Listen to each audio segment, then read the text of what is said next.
Biar musik mengalun dengan lembut, setiap pribadi lepas pribadi datang sama Tuhan. Biar musik mengantar saudara dan saya lebih dekat sama Tuhan. Engkau yang datang dengan putus asa, kasih kesempatan Tuhan untuk buat sesuatu. Engkau yang datang dengan beban berat, taruh bebanmu sama Tuhan hari ini, pulang bawa kelegaan. Engkau yang datang dengan rasa sakit, rasa kecewa, hari ini letakkan semua ketakutan, kekhawatiran, semua yang menguasai hatimu, letakkan kepada Yesus. Hari ini engkau datang ke alamat yang benar, ke Allah yang hidup, ke Allah yang tidak pernah berubah. Khalik langit dan bumi, Yesus Kristus Tuhan Allahnya. Bumi menjadi pijakan kakinya, surga menjadi tempat tatah duduknya. Bahkan semua yang bernapas datang dan berasal daripada Dia. Kami tidak takut, kami tidak gentar, kami tidak khawatir. Sebab kami tahu Tuhan kami yang memegang hidup kami. Apakah yang dapat dilakukan manusia kepada kami? Jikalau Allah di pihak kami, kami percaya sesuatu yang hebat sedang Tuhan siapkan buat hidup kami.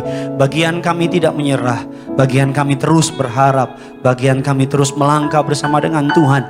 Bagian Tuhan menyediakan mukjizat, bagian Tuhan menyediakan jalan keluar. Hamba berdoa malam ini menjadi malam mukjizat, malam ini menjadi malam jawaban doa, malam ini menjadi malam di mana setiap kami boleh mengalami perjumpaan dengan Tuhan.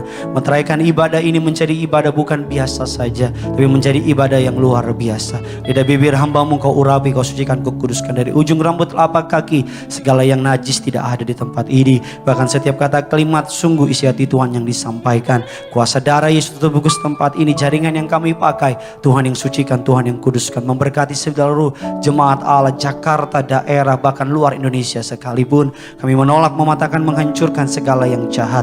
Kami patahkan di dalam nama Tuhan Yesus. Allah Roh Kudus, Engkau disambut di tengah-tengah kami, berbicara atas setiap kami di dalam nama Tuhan kami Yesus Kristus. Setiap kita yang siap diberkati firman Tuhan, gereja Tuhan Tiberias Gading Nias, sama-sama dengan bangga kita katakan amin. Kita kasih tepuk tangan yang luar biasa bagi Tuhan kita. Silakan duduk kembali. Haleluya, puji Tuhan. Terima kasih atas kepercayaan yang diberikan oleh Juru Selamat kita, Gembala Agung kita Tuhan Yesus Kristus. Atas kepercayaan saya boleh melayani pada malam hari ini. Terima kasih kepada Gembala Sidang Gereja Tiberias Indonesia yang saya hormati, Bapak Pendeta Dr. Yesaya Pariaji dan Ibu Pendeta Darniati Pariaji. Sungguh suatu sukacita yang besar untuk saya boleh melayani saudara pada malam hari ini. Dan terima kasih kepada jemaat Allah yang boleh memenuhi gereja Tiberias di tempat ini. Terimalah salam dari mimbar ini. Shalom Tiberias. Masih belum semuanya bisa lebih semangat lagi. Shalom Tiberias. Apa kabar semuanya saudara? Tuhan Yesus itu baik, amin. Ada banyak berkat, ada banyak mukjizat, ada banyak uang saudara. Puji Tuhan, saya melihat tangan-tangan yang diberkati Tuhan Yesus. Bisa lambaikan tangan saudara. Sekali lagi kita kasih tepuk tangan kemuliaan bagi Raja di atas segala raja, di atas kepalamu. Berikan tepuk tangan yuk bagi Tuhan kita Yesus. Sama-sama bilang sama saya, Tuhan Yesus baik. Mantap jiwa. Mari sama-sama kita mengangkat Alkitab kita sebagai wujud pengakuan kita akan otoritas tertinggi, yaitu kebenaran firman Tuhan, Alkitab. Mari sama-sama angkat Alkitab saudara. Saudara yang bawa Alkitab boleh angkat Alkitabmu. Saudara yang Alkitabnya ada di HP, angkat HP saudara. Jangan lupa di airplane mode saudara. Mari sama-sama angkat Alkitab saudara. Dengan imam percaya Tiberias, sama-sama ikuti doa saya dalam nama Tuhan Yesus Kristus. Aku percaya Alkitabku ini adalah firman Allah yang hidup. Aku adalah sama seperti yang difirmankannya. Aku adalah sama seperti yang dijanjikannya. Aku yang terima firman Tuhan, hidupku tidak akan sama lagi. Yang percaya kita katakan amin. Keluarkan pulpen saudara, keluarkan catatan saudara. Masih dalam serial khotbah The Honorable Life bagian yang kedua. Karena minggu lalu kita membahas mengenai hidup yang terhormat bagian yang pertama. Sebenarnya saya tidak plan ini saudara, tapi ketika sedang menyiapkan khotbah, berdoa tanya kepada Tuhan, what should, apa yang harus saya preachkan, apa yang harus saya sampaikan kepada sidang jemaat Allah. Karena saya tahu hamba Tuhan harus terkoneksi dengan Tuhannya. Katakan amin. Agar apa yang saya sampaikan menjadi jawaban bagi kerinduan saudara. Agar apa yang saya sampaikan menjadi kerinduan atau menjadi apa yang saudara doakan hari-hari ini. Minggu lalu saya berkata mengenai orang atau hidup yang terhormat. Dikatakan terhormat, dunia melihatnya dari cara kita berpakaian. Terhormat, dunia melihatnya dari cara kita berkata-kata. Dunia melihatnya dengan latar belakang kita. Karena terhormat bagi orang dunia erat kaitannya dengan apa yang di luar. Apa yang tampak dengan mata mereka. Tapi terhormat dari sudut pandangnya Tuhan bukan apa yang di luar. Seringkali kita terlalu fokus dengan apa yang di luar. Kita rawat mobil kita rawat rumah kita. Bukan berarti nggak boleh. Tapi lebih dari segalanya rawat hati kita. Katakan amin. Karena yang di luar sementara. Yang di dalam ini yang bawa engkau ke surga. Mobilmu gak bawa ke surga. Jabatanmu gak ada hubungannya nanti di surga. Bahkan apapun yang saudara punya hari-hari ini gak akan saudara bawa ke surga. Yang di dalam yang menentukan yang di luar. Bukan yang di luar yang menentukan yang di dalam.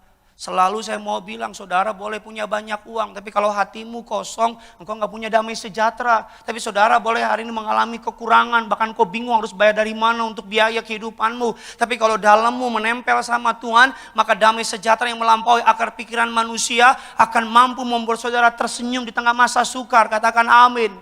Kemarin saya katakan orang yang terhormat yang pertama membawa kabar baik. Kita dipanggil untuk bukan membawa kabar hoaks. Kita dipanggil bukan untuk membawa berita-berita buruk. Sibuklah beritakan kabar baik Injil Kerajaan Surga. Bukan sibuklah beritakan kejelekan orang. Katakan amin.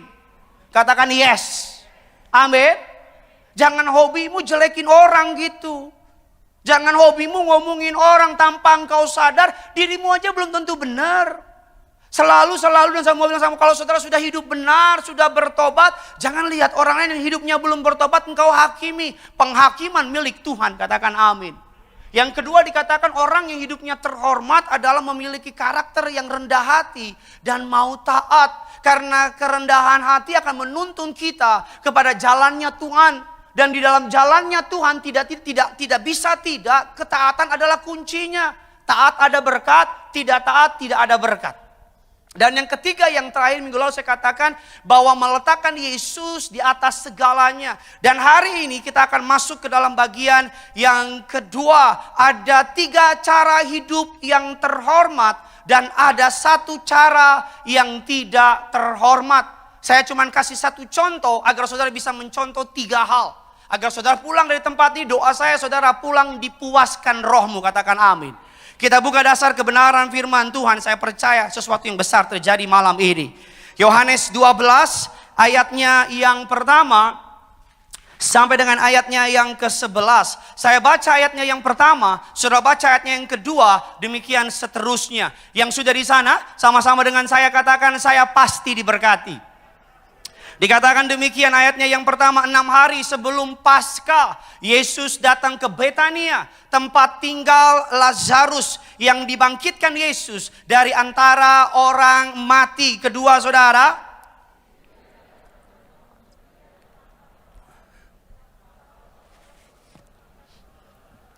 maka Maria mengambil setengah kati minyak narwatsu murni yang mahal harganya. Lalu meminyaki kaki Yesus dan menyekanya dengan rambutnya. Bau minyak semerbak di seluruh rumah itu. 4 saudara.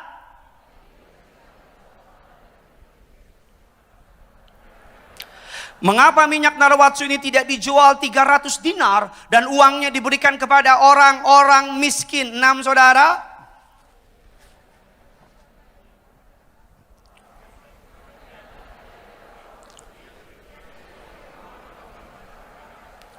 Maka kata Yesus, biarkanlah dia melakukan hal ini mengingat hari penguburanku. 8.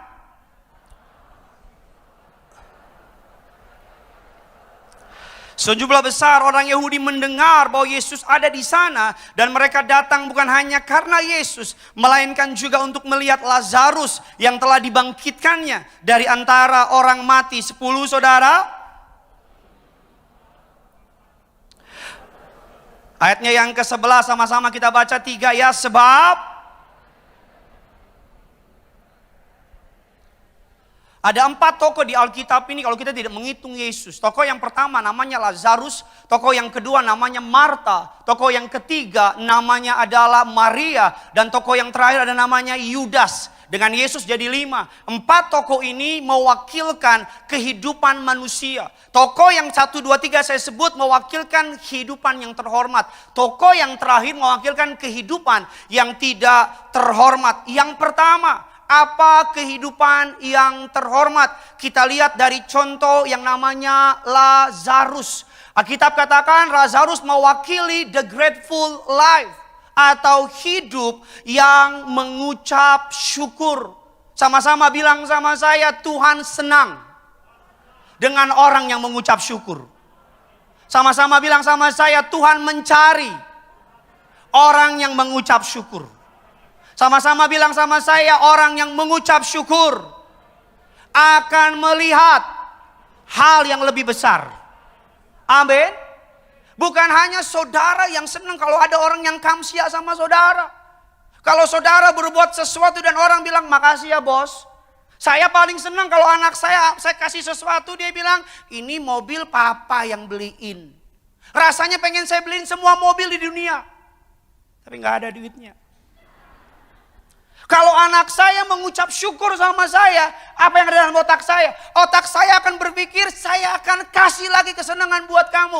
Karena anak saya tahu mengucap syukur. Tapi ada banyak orang Kristen, dahulu dan sampai sekarang Tuhan tolong dia. Tuhan bela dia, Tuhan bantu dia, Tuhan angkat dia. Tapi cuma karena satu penundaan, dia marah sama Tuhan. Tapi karena cuma satu doa gak dijawab, dia komplain sama Tuhan. Cuman karena orang ngomongin dia mulai gak percaya sama Tuhan. Apakah engkau lupa? Apakah seluruh kebaikan Tuhan hilang cuma karena satu kesalahan? Apakah seluruh kesetiaan Tuhan hilang cuman karena saudara tidak mendapatkan apa yang saudara inginkan? Kalau engkau menjadikan Tuhan demikian, engkau hanya menjadikan Tuhan sebatas jin lampu dalam hidupmu. Dia Tuhan kalau engkau jawab doa dia. Dia Tuhan kalau dia selaras dengan maumu. Dia Tuhan kalau dia menjawab doamu. Kalau dia tidak menjawab doamu, kau gak mau berdoa sama dia. Mengapa saya katakan Lazarus adalah sebagai contoh the grateful life? Alkitab katakan, kita lihat ayatnya yang pertama dan ayatnya yang kedua. Sama-sama yuk kita baca. 3, 2, 1, iya.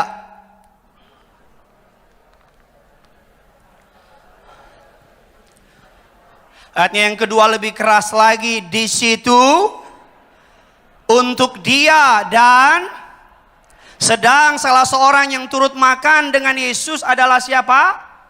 Kalau saudara mundur di Yohanes 11, Yohanes 10, Lazarus sudah mati. 3 hari, Alkitab katakan badannya sudah bloating karena udah penuh dengan air. Tapi Yesus datang, Yesus bilang, Lazarus. Untung dia bilang Lazarus. Kalau cuma dibilang keluarlah, semua orang mati keluar. Lazarus keluarlah, dan Lazarus keluar dengan kain kafan, dia jalan keluar. Dia enggak lupakan apa yang Yesus lakukan dalam hidupnya. 6 hari setelah itu Alkitab katakan, atau beberapa hari setelah itu, Lazarus mengadakan perjamuan. Untuk siapa? Untuk siapa bos? Untuk Yesus, untuk dia. 6 hari sebelum Paskah. Kita semua tahu Paskah seluruh orang Yahudi dari seluruh penjuru dunia, dari Condet, Gandul, Padang Sidumpuan, Kaban Jahe, Pamatang Siantar. Orang Batak itu Yahudi. Menurut dia tapi. Semua orang Yahudi kumpul dan Lazarus mengadakan perjamuan. Untuk apa? Sebagai ucapan syukur. Resikonya gak gampang loh. Karena seluruh orang Yahudi cari Yesus. Karena Lazarus bangkit, banyak orang Yahudi jadi terima Yesus. Dan karena banyak orang datang, Lazarus mengadakan perjamuan untuk Yesus. Ini namanya tahu diri. Apapun yang kau punya, kalau engkau serahkan lagi kepada Tuhan, kalau engkau letakkan lagi kepada Tuhan, Tuhan yang akan jaga. Kalau engkau punya toko rame, kau bilang ini tokonya, engkau bosnya, gue cuma anak buah, Tuhan akan jaga tokomu. Kalau tapi jangan karena toko, bangun pagi ke toko, bangun pagi ke gereja, moncongmu panjang. Kita buka dasar kebenaran firman Tuhan lagi. Biar saudara dan saya bisa lebih mengerti. Lukas 17 ayatnya yang ke-11. sampai dengan ke-19. Dalam perjalanannya ke Yerusalem, Yesus menyusur perbatasan Samaria dan Galilea. 12 saudara, ketiga.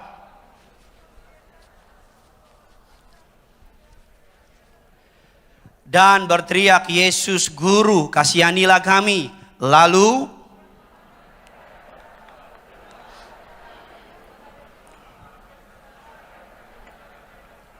seorang dari mereka ketika melihat bahwa mereka telah sembuh sambil memuliakan Allah dengan suara nyaring. 16.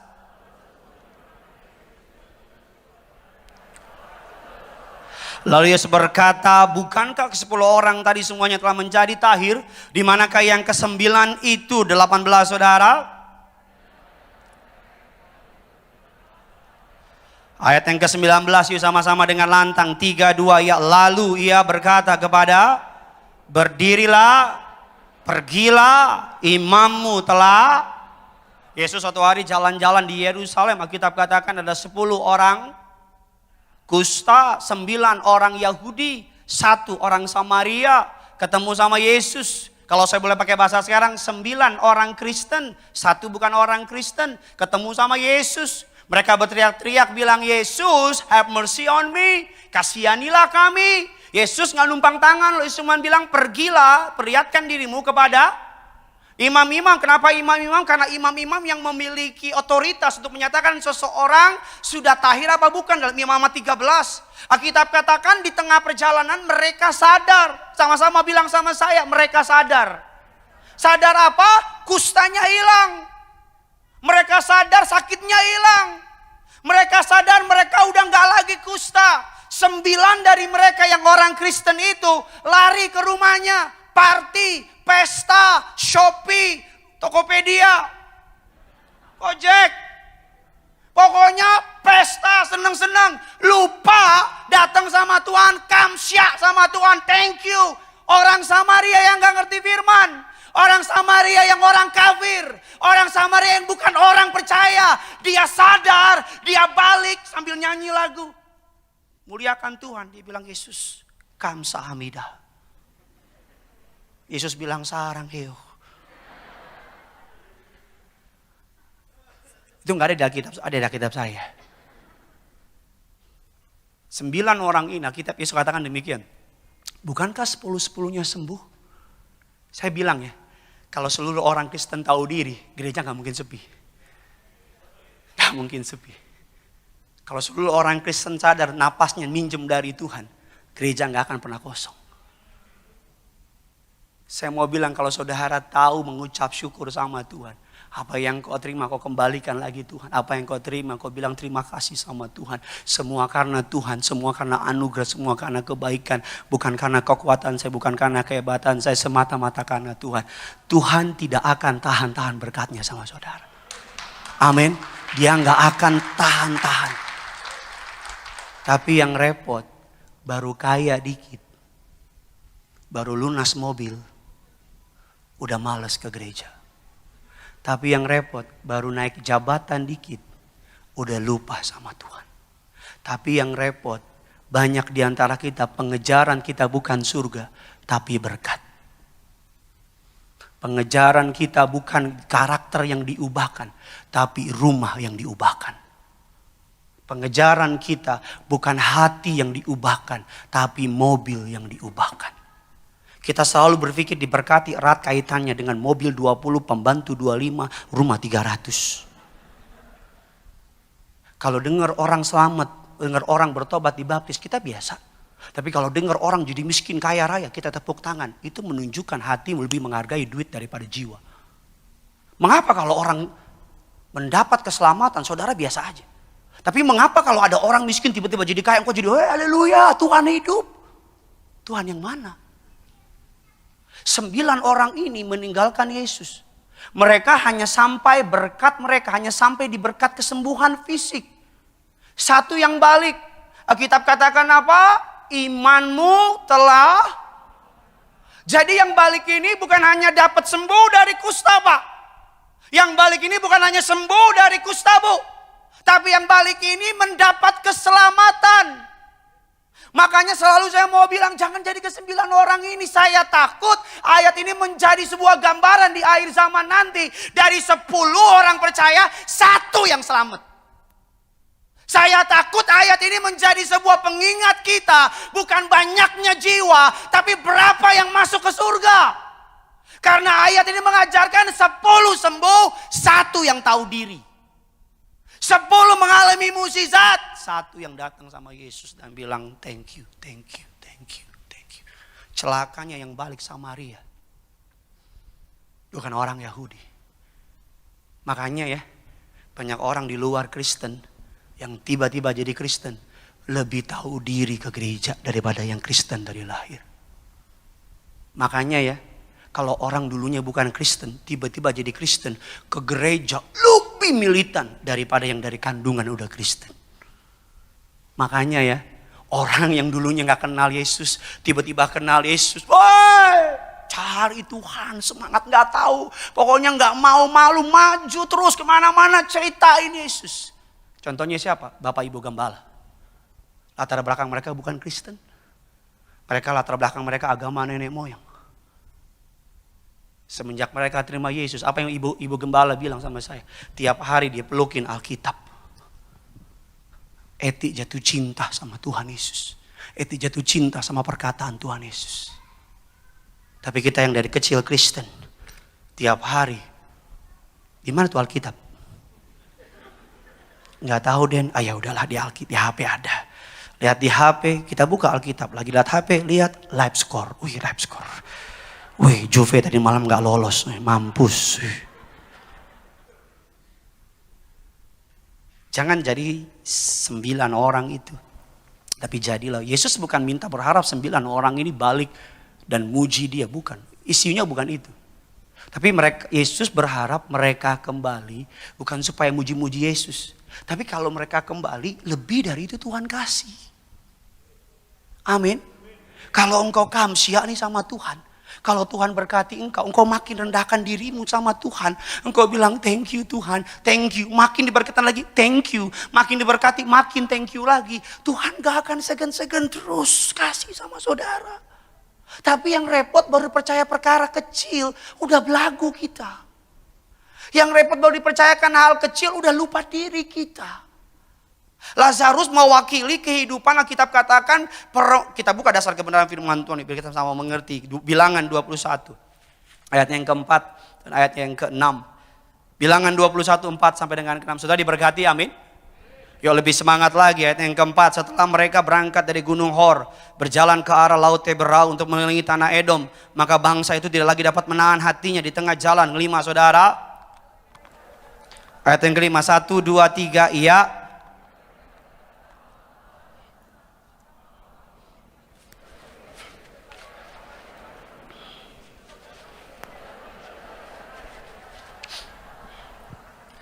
Alkitab katakan Allah memberi mereka mana setiap hari. Tapi dikatakan makanan hambar kami telah muak. Dikatakan orang kalau memang hatinya gak mengucap syukur kayak begitu. Di padang gurun tidak ada mereka yang kasutnya rusak. Di padang gurun tidak ada yang bajunya rusak. Di padang gurun setiap mereka pada siang hari ada yang namanya tiang awan. Pada malam hari ada namanya tiang api. Setiap hari roti mana tidak pernah terlambat per detik. Selalu standby. Seperti makanan breakfast di hotel kalau kata Pak Pariaji. Tiap hari Allah tidak pernah lalai merawat mereka. Katakan amin. Tapi ketika mereka di suatu tempat. Mereka bilang gak ada roti. Gak ada air. Dan mereka mulai menghina Allah. Di ayat yang ke-6 sama-sama kita baca. 3, 2, 1, iya.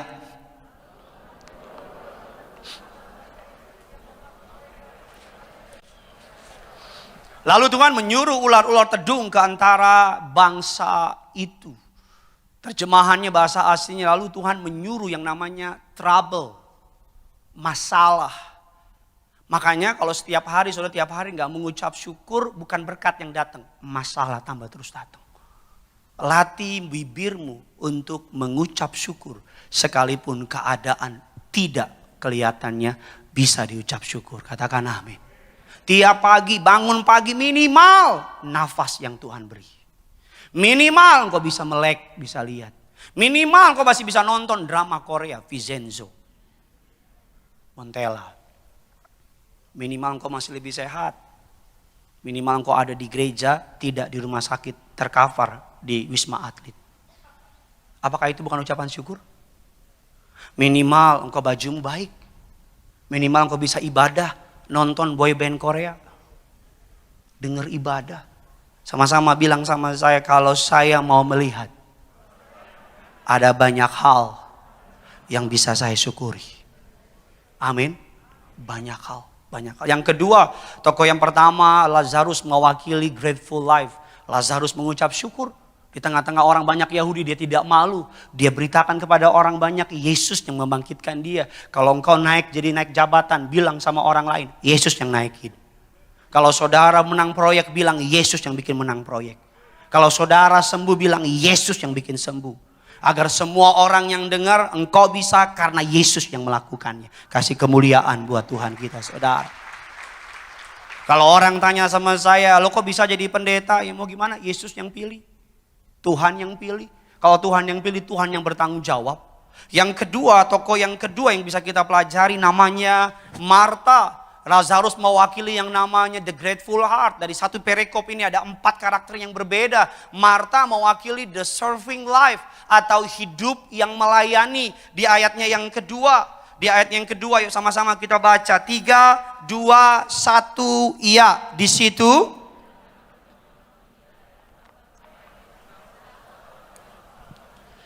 adalah Lazarus. Saudara jangan buru-buru langsung teringat ayat di mana Marta berkata kepada Yesus, Guru, tidakkah engkau peduli kepadaku? Suruhlah Maria bantu melayani aku. Kalau saudara pelajari, kisah ini terjadi ketika selesai atau sesudah Marta dan Maria. Maria duduk di kaki Yesus mendengar pengajaran Yesus. Marta ditunggu oleh Yesus, tapi setelah ini, setelah Lazarus bangkit, Marta, penulis kitab Yohanes menulis Marta melayani Yesus. Terjemahan aslinya saya catat dalam terjemahan bahasa asing menggunakan kata dikone atau bahasanya dikonea yang artinya to wait at table, yang artinya servinghood, yang artinya melayani. Tradisi Yahudi, perempuan tidak boleh ikut perjamuan. Perempuan tidak boleh duduk sama dengan laki-laki. Tradisi Yahudi, perempuan hanya boleh di luar. Tapi Marta datang ketika Yesus datang. Dia nunggu di depan meja. Dia nunggu di depan table. Ready to serve. Melayani. Kalau ada tamu datang ke rumah saya akan bilang sama istri saya, tolong masak yang enak. Kaki pendek, hidung pesek. Tolong, karena masakan cara istri saya itulah ya. Melayani tamu yang ke rumah. Itu menunjukkan kehormatan saya. Saya selalu bilang kalau istri saya ada tamu datang, saya langsung panggil pembantu saya 25. Orang kaya. Saya langsung bilang lantai 5 buka. Lantai siapa? Gak tahu lantai siapa. Buka aja. Karena kan istri kita di rumah perempuan, dia kan yang serve, dia yang layanin. Kalau dia layanin gak bener kan kita yang suami malu ya. Yang jomblo jangan gini-gini, kau masih jauh hidup modal lah. Jangan kau sosok punya pasangan, iya benar ya. Itu kan jomblo, pura-pura. Jadi ketika Yesus datang, Marta sudah berubah. Dulu Marta melayani untuk dilihat. Dulu Marta melayani untuk dianggap. Makanya saya mau bilang ya, kalau melayani Tuhan cari bintang jasa gak laku. Makanya kalau melayani Tuhan berharap dilihat orang gak laku. Makanya kalau melayani Tuhan masih hitung-hitungan gak laku, ujung-ujungnya kecewa. Kan gue udah melayani, kan gue tiap pagi ke gereja, kan gue selalu ikut doa syafaat. Kok Tuhan gak jawab? Memang Tuhan transaksi sama saudara? Memang transaksi di gereja? Tuhan, gue udah melayani nih 5.000 choir, dari 5.000 choir gue 3.000-nya. Di fotokopi apa gimana? Makanya melayani harus sadar apapun yang kau lakukan, perbuatlah bukan untuk manusia, tapi untuk Tuhan. Kalau engkau bisnismen, biar melalui bisnismu nama Tuhan yang dipermuliakan. Kalau engkau seorang guru, melalui gurumu nama Tuhan yang. Kalau engkau seorang YouTuber, agar melalui YouTubermu itu nama Tuhan yang. Kalau engkau seorang apalagi TikTokers, melalui jogetanmu itu Nama Tuhan yang dimuliakan. Marta yang ini udah beda dengan Marta yang lain. Marta yang itu masih bercari perhatian. Saya ikut Papa Reji udah lama. Waktu awal-awal ikut saya, Pendeta Alek, Pendeta Jeffrey, Pendeta Markus Mercio. Kan namanya masih muda, darah muda kata Haji Roma Irama. Darah yang berapi-api. Jadi ketika ikut Papa Reji, kita berharap supaya Papa Reji lihat. Dan Papa Reji punya kebiasaan pegang punduk belakang. Ya kan, dipegang gitu. Dan harus kalau dipegang Bapak itu kan kita pengen kelihatan sterek gitu. Jadi kalau dipegang gini, gitu. Dipegang gitu. Dan kita udah pelajari, soalnya bertanya sama Pendeta Alek. Dia akan bilang, tanya Pendeta Jeffrey, semakin cari muka sama Papa Reji, semakin gak dilihat. Berkali-kali Papa Reji lewat sosok. Minyak urapan di sini, tisu di sini, buletin di sini. Iya, perjamuan di sini. Berusaha dilihat Papa Reji gak dilihat. Tapi ketika kita cari hatinya Tuhan, sungguh-sungguh sama Tuhan, layani Tuhan sungguh-sungguh, lagi nggak biasa, tiba-tiba Papa Reji, ya Gideon ikut saya. Saya makin lama ikut beliau makin tahu, ini pertama ini orang dipakai Tuhan. Ini orang benar-benar juru bicaranya Tuhan. Ini orang benar-benar hamba Tuhan yang dipakai Tuhan luar biasa. Dan saya makin sadar, pelayanan jangan berusaha menyenangkan manusia, gagal. Saya kalau khotbah berusaha menyenangin jemaat, nggak akan berhasil. Karena jemaat bermacam-macam. Ada jemaat yang bilang sama saya, Pak Pendeta kalau pakai dasi, dasinya yang gede dong. Saya pakai yang gede. Dibilang Pak Pendeta masih muda, dasi yang kecil dong. Kalau saya ikutin 2 dasi saya. Saya pernah khotbah pagi-pagi ada om-om bilang, Pak Pendeta nggak ada urapan, kering. Doa lagi deh. Malamnya ada juga ibu-ibu bilang, Pak Pendeta khotbahnya penuh dengan urapan. Tuhan pakai Pak Pendeta. Saya masuk mobil, saya bilang, Tuhan mana yang benar? Yang pagi apa yang malam? Kalau engkau melayani Tuhan, melayani bukan di gereja aja loh. Di mana tempat engkau melayani? Kalau engkau seorang istri, layani suamimu dengan takut akan Tuhan. Jadikan pelayananmu kepada suami sebagai dupa yang harum bagi suamimu. Kalau engkau seorang suami, jadilah imam yang suci, imam yang kudus. Layani istri dan anak-anakmu. Kalau engkau seorang anak, jadilah pelayan dalam bidangmu. Dimanapun kau ditempatkan, biar itu menjadi ukupan yang harum bagi nama Tuhan. Amin. Alkitab katakan demikian, Ibrani 6 ayat yang ke-10, ini ayat kesukaan saya. Dikatakan sebab Allah bukan tidak adil, Ibrani 6 ayat yang ke-10. Ibrani 6 ayat yang ke-10, sama-sama kita baca 3, 2, 1, ya. Sebab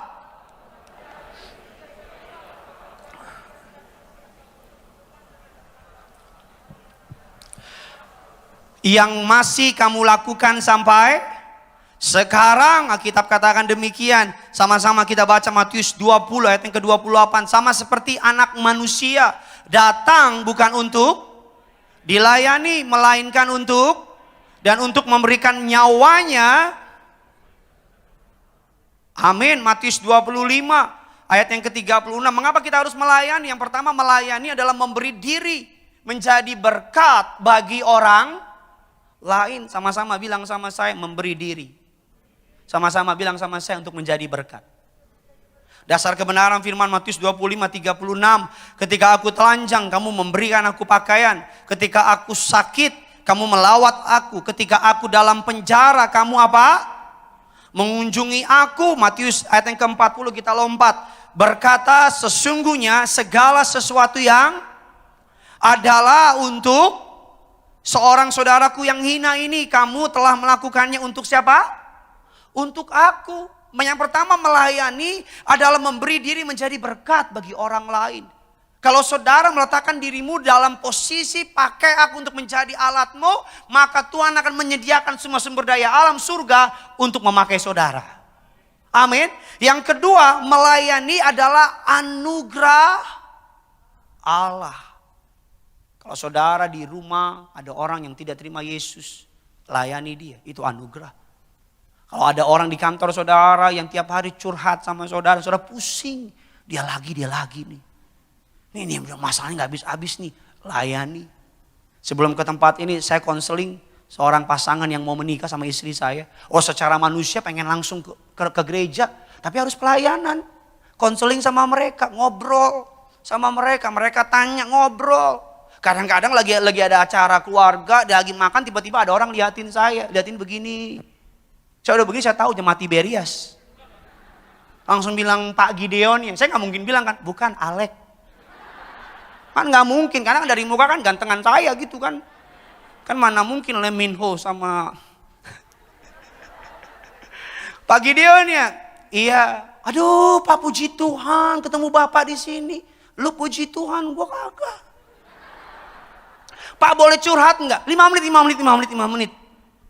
Saya tahu 5 menit akan berubah jadi 50 menit. Dan dari 5 menit akan bilang, Pak, alamat Bapak di mana? Saya mau datang.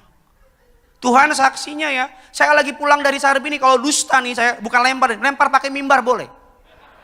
Saya pulang dari Sarbini nih, saya kan nggak tahu ada orang ngikutin mobil saya. Bener demi Tuhan. Live streaming. Jadi saya pulang, masuk ke rumah saya, set pagarnya kebuka kan, tung. Padahal nggak begitu, bohong gitu, dorong doang. Jadi kan buka nih, set masuk, baru mau ganti baju, tiba-tiba ada orang ketok. Saya bilang, ini siapa nih tengah malam buta begini?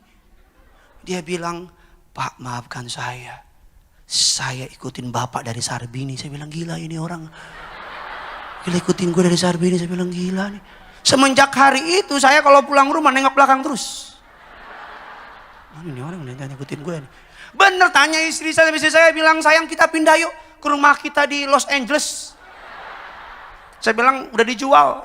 Kalau mau ke Paris. Perapatan Ciamis.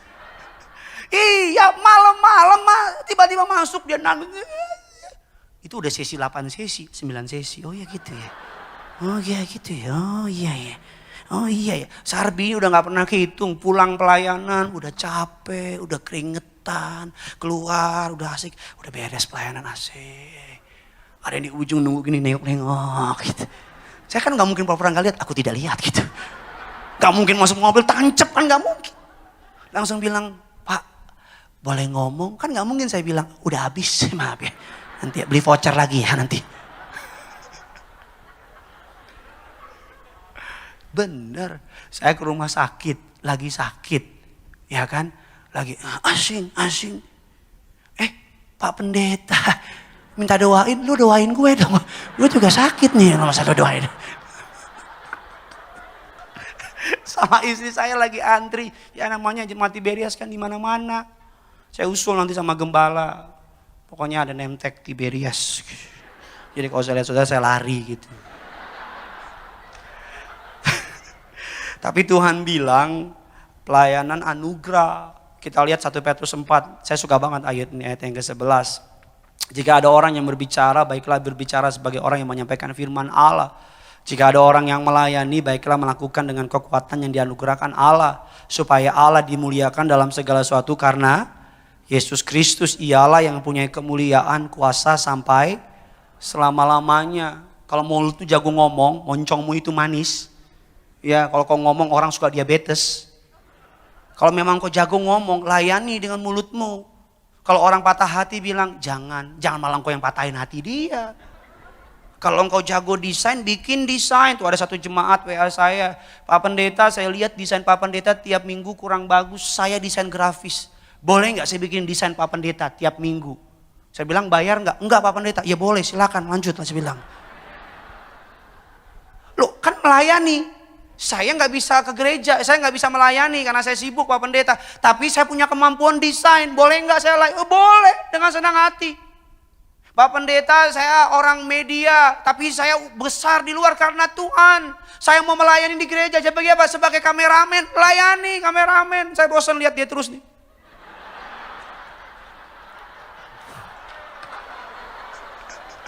Layani, wah pendeta, saya pemain musik, saya di luar banyak backup artis, ngisi additional artis. Engkau boleh hebat, tapi kalau engkau nggak kasih buat Tuhan talentamu, nol besar. Percuma engkau hebat, cuman buat cari duit, cuman buat cari nama, terkenal di hadapan manusia, Tuhan nggak tahu engkau. Jangan lupa apa yang engkau punya kembalikan sama Tuhan. Oh Pak Pendeta, saya atlet bela diri, saya mau ngelamar. Ya security. Jaga jarak gak? Pakai masker gak? Kita butuh bagi masa-masa begini. Oh Pak Pendeta, saya seorang dokter, saya mau melayani. Jadi Satgas Covid di sini. Pakai baju merah, kau lihatin. Bisa kalau mau. Oh Pak Pendeta, saya bisa jadi choir. Jadi choir. Kehormatan, melayani itu anugerah. Benar. Jangan pandang remeh. Ada seorang jemaat kita punya usaha berlian, daftar ke Sarbini. Wah, pungutin sampah. Saya bilang, jangan kok. Jangan. Saya di kantor boleh bos. Di gereja saya hamba. Ih keren. Orang kaya loh. Ada orang gak kaya. Kismin. Tapi di gereja sombongnya minta ampun. Barang siapa melayani aku, kata Tuhan, dihormati oleh Bapa. Dia Bapa loh. Bapa yang hormatin. Bukan bapak-bapak pace-pace Papua. Ada apa Bapak? Bapak. Apa kabar Bapak? Bukan bapak-bapak itu. Ada pace-pace mabuk kan di Papua kan. Nah, dia bilang, saya tidak takut dengan siapa-siapa. Ada polisi pegang head, saya tidak takut. Cuman dua yang saya takut. Bapak di surga. Sama Bapak di belakang. Ngomong apa sih? Bilang kiri kanan saudara, layani. Bilang sama yang baru ngomong, pelayanan itu keren. Amin. Pak Pendeta gak bisa gereja, pergi ke sekolah panti asuhan. Kumpulin teman-temanmu, kasih makan, Indomie kumpulin. Pak Pendeta gak bisa panti asuhan, bikin makanan, bungkusan 20. Muter ke lampu merah, bagi-bagi sampai bilang, Tuhan Yesus sayang kamu, kasih. Tuhan Yesus sayang kamu, kasih. Itu pelayanan. Engkau lihat tukang sayur, dagangannya mau habis. Kau bilang, bang, daripada dibuang kasih gratis. Itu bukan pelayanan. Itu nyekek namanya. Jadi apa? Berkat. Yang ketiga, pelayanan adalah tanda cinta kita kepada Tuhan. Jikalau kamu mengasihi aku, kamu akan menuruti segala perintahku. Tuhan perintahkan untuk apa? Ayo melayani. Jangan hanya karena lagi gereja lagi Covid, ya udah nanti nih tanggal 30 ada baptisan selam. Kasih tahu sama orang ada baptisan selam. Syaratnya swab antigen harus negatif. Kalau positif, yang coba-coba bikin susah lo semua. Ayo jadi berkat. Yang terakhir dikatakan melayani adalah perintah Tuhan. Melayani adalah perintah Tuhan. Kita katakan bukan kamu yang memilih aku, tetapi akulah yang memilih kamu. Dan aku telah menetapkan kamu supaya kamu pergi dan menghasilkan buah dan buahmu tetap. Kekristenan dilihat dari buah yang kita hasilkan. Engkau bilang pengikut Yesus, buahnya apa? Berapa banyak jiwa yang kau bawa? Yang ketiga, yang pertama namanya Lazarus, the grateful life. Yang kedua namanya Martha, the serving life. Yang ketiga, ini kesukaan saya, Mary. Siapa dia? Dia mewakili the life at Jesus' feet. Atau hidup di bawah kaki. Ada kuasa loh, hidup di bawah kaki Yesus. Mary tahu, Maria tahu rahasianya. Di tengah-tengah orang banyak, Maria datang, Alkitab katakan dia langsung memecahkan minyak narwatsu setengah kati, disiram di kaki Yesus. Dibasuh dengan rambutnya. Mary atau Maria berlutut di kaki Yesus. Yesus sebagai laki-laki di depan orang banyak.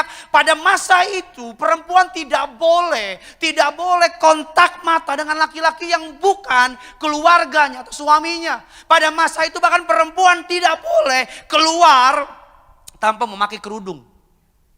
Dia harus pakai kerudung.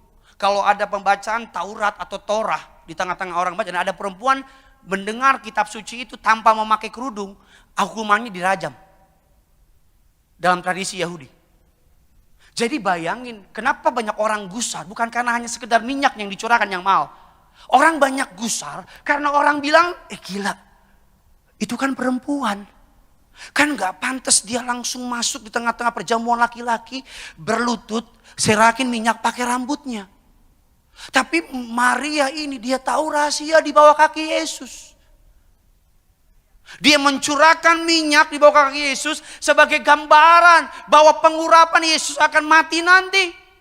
Makanya kita katakan di mana Injil diberitakan akan disebut untuk mengingat Dia, that's why kenapa Tiberias di mana pelayanannya ada minyak urapan. Jangan iri dong, kalau engkau iri kayak Yudas engkau. Karena hanya Yudas yang mengkomplain peristiwa pengurapan minyak.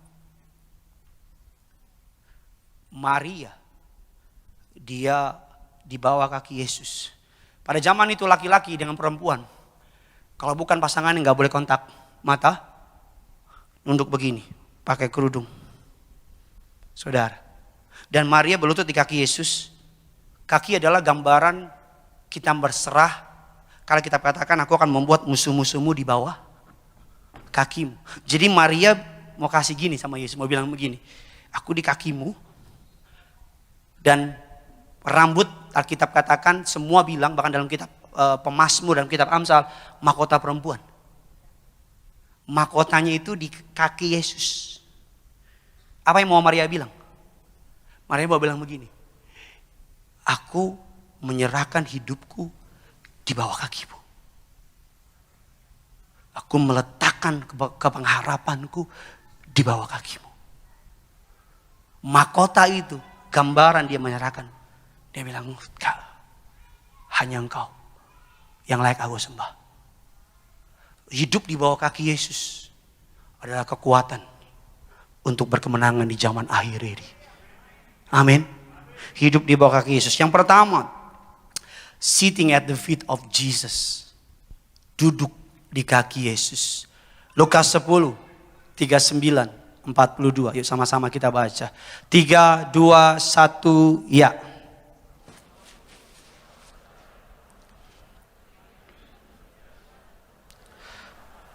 Ayatnya yang ke-40, 3, 2, 1, ya, 42. Tetapi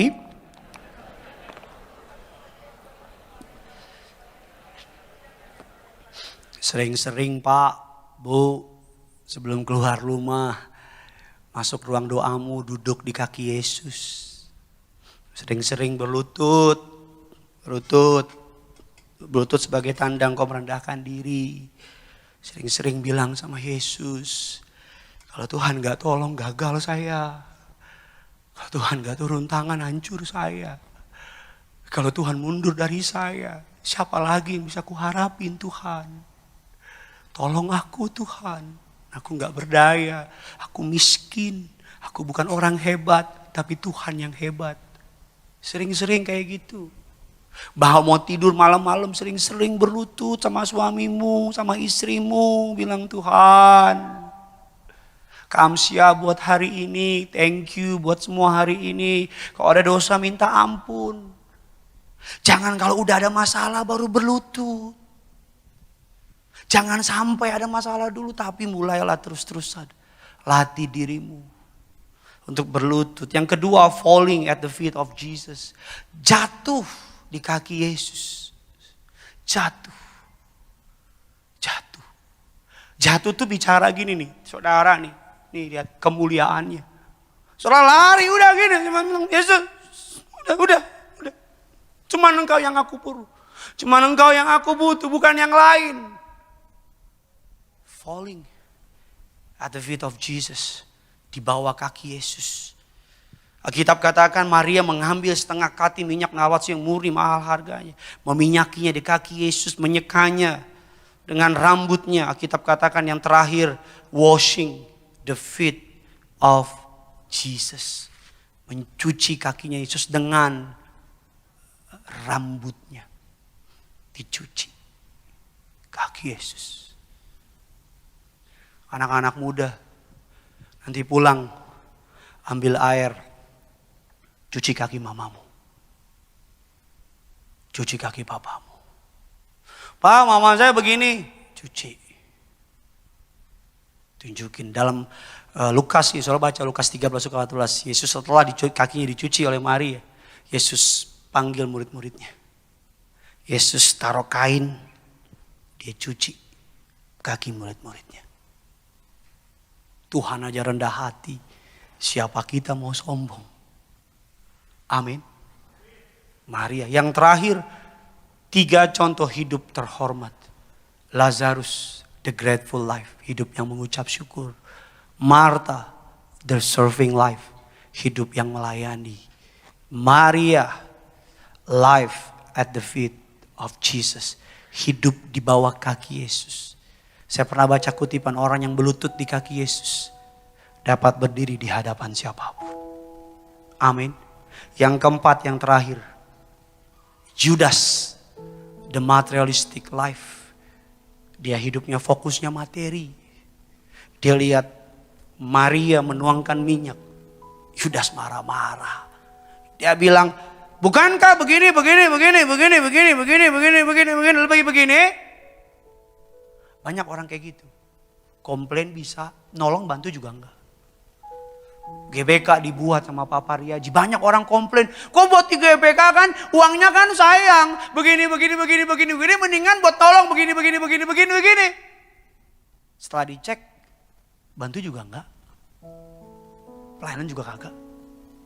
Yang dia enggak tahu selama GBK, udah enggak terhitung berapa banyak orang yang diselamatkan. Paling sederhana tukang botol, tukang teh botol di sekitar lintasan GBK. Karena di luar hujan besar, ini GBK bundaran gini. Tahu ya? Ya kan, bundaran di luar hujan besar, tapi dia lihat di dalam kok nggak hujan. Dia masuk ke dalam, dia lihat. Dia bilang dalam penglihatannya dia lihat ada bayangan di langit.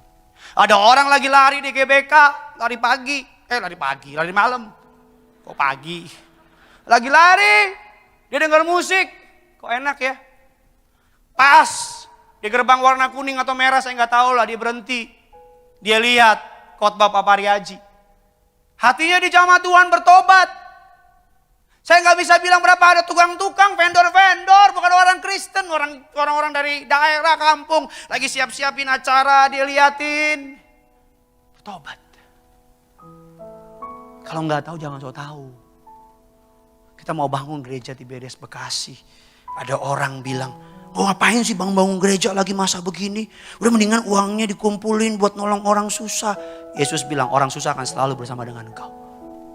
Tapi aku gak bersama dengan engkau. Bikin gereja di daerah. Ini tolong dipotong ya.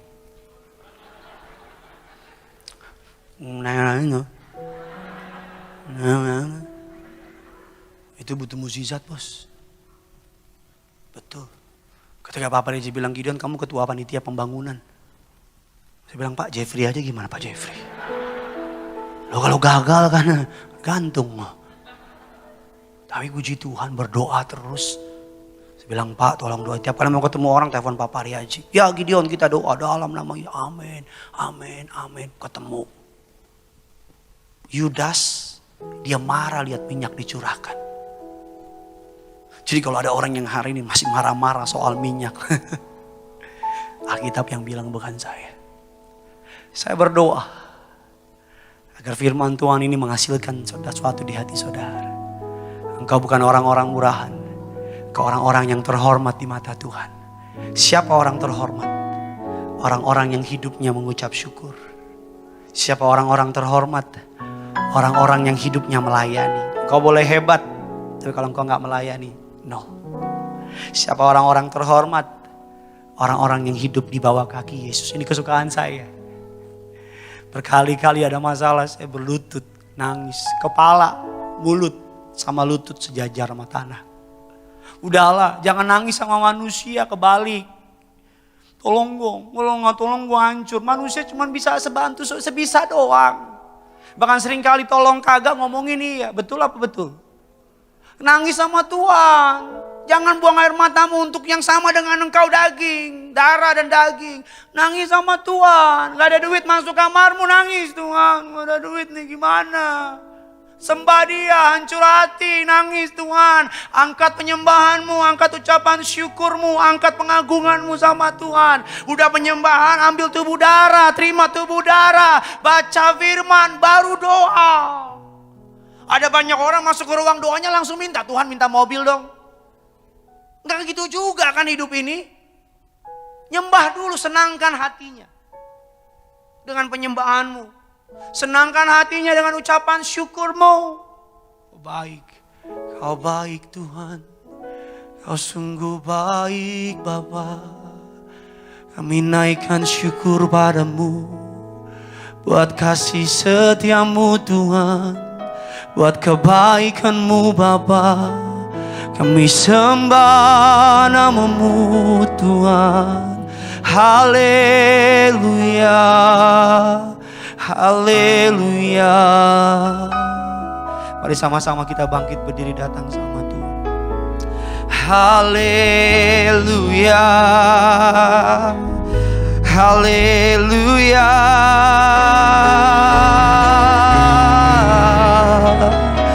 haleluya.